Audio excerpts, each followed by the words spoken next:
Hey guys, we're back again with another video tutorial, and in this video we will be learning how you can enable Windows Defender settings on your Windows 10 or your Windows 11.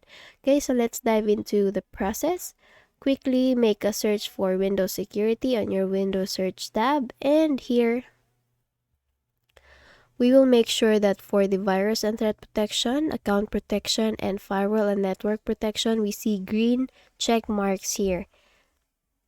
Okay, so for virus and threat protection, we need to make sure that this is checked. Current threats, virus and threat protection settings, virus and threat protection updates, as well as ransomware protection.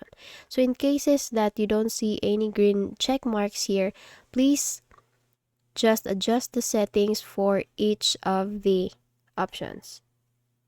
Manage the settings and adjust them accordingly. As well as for the account protection,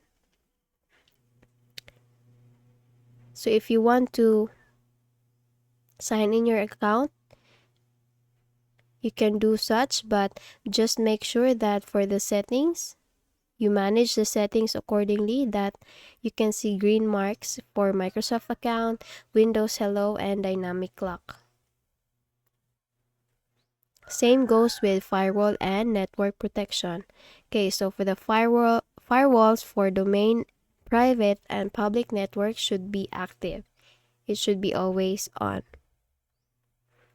So as you can see, there are no actions needed here. So our laptop or our PC is very secured and very protected.